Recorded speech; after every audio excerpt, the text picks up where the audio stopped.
પણ વિદેશની વાત નીકળી છે.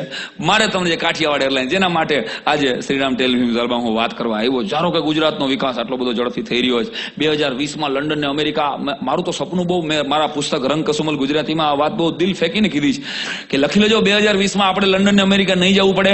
ઓબામાના તોળિયાઓ સુરતમાં હીરા ઘસવા આવવાના છે. આ મારું સપનું છે બીનભાઈ, લખી લેજો. એવો જમાનો આવવાનો, ગુજરાતના દરેક ખેડૂત પાસે BMW કાં તો 4 બંગડી વાળી ઓડી હશે અને એના ઘરવાળા બપોરે 12 વાગે હેલિકોપ્ટરમાં ટિફિન દેવા આવશે. દ્રશ્ય તો વિચારો યાર. અમારી યારે સપનું તો જોવો. હેઠે હું ને હાકડ હું ભોગવી, સપનું જોવું હું ભલામણ નબળું જોવું. વિચાર તો કરો. ડર કરતા આકાશમાંથી ઉતરા રે ભોળી ભવાની માં, ઉતરા એવા નોતરા રે ભોળી ભવાની માં. નીંદણ વાટીને વયા જશે. દ્રશ્ય તો વિચારો. ઓલો ગુજરી ગયો, બાકી મારે અશોકભાઈ ઓલા માઇકલ જેક્સન ની ઘરે રાંદલના લોટા તેડવા હતા. એ પેલા એ વયો ગયો. મારું સપનું છે એન્જલિના બેન જોલી જેવી બહેનો આપણી શેરી વાળવા આવશે અને એટલે આપણે વહેલાય ઉઠશું, કચરો કાઢી દેવા. મારું સપનું બહુ જોરદાર. ધોળિયા બધાય ચટાપટાવાળા ચડા પહેરીને રાજકોટમાં, અમદાવાદમાં, અમરેલીમાં, કચ્છમાં સટલિયા છકડા રિક્ષા આંકતા હશે. દ્રશ્યો તો વિચારો યાર. મારી યાર સપનું તો જોવો. પીટર ને, થોમસ ને, સ્ટીફન ને, કુક ને, એડવિડ ને, ડેવિડ ને, જોસેફ ને, મેકવાન ને, સ્ટર્લિંગ ને ચટાપટાવાળા ચડા પહેરીને ઉભા છે. 5 રૂપીસ ગાંધીગ્રામ. એનીબડી ફોર ગોતા ચોકાડી,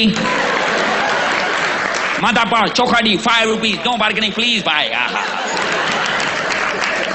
2 મિનિટ તો વિચારો. ધોળિયા અહીંયા આવ્યા. શાકીરાબેન ને મેડોનાબેન ચણિયા ચોળી પહેરીને માતાજીના ગરબા ગાશે. વાઇબ્રન્ટ નવરાત્રી. અને ગરબા હશે કેવા? નદી કિનારે નાળિયેરી તમે બધાએ સાંભળ્યું હોય.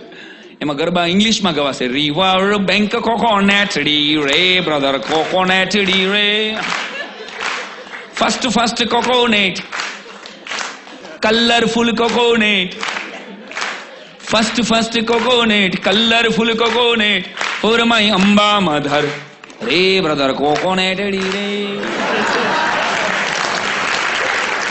આવા ગરબા ગવાસ. લખી લેજો. ગુજરાતી પિક્ચરને 11 ઓસ્કર એવોર્ડ મળવાના. આવું હું 2001 થી બોલું છું. આ 2014માં આપણે નોમિનેટ થયા.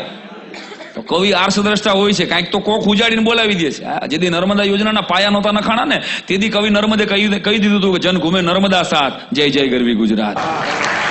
આ કવિની તાકાત.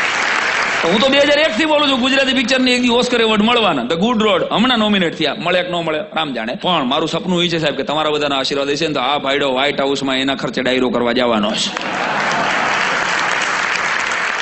શ્રીરામ ટેલિફિલ્મ્સની એકાદ સીડીનું શૂટિંગ આપણે વ્હાઇટ હાઉસમાં કરવું. સપના હું નબળા જોવા ભાઈ. Life is a no push button, dreams is a no expiry date.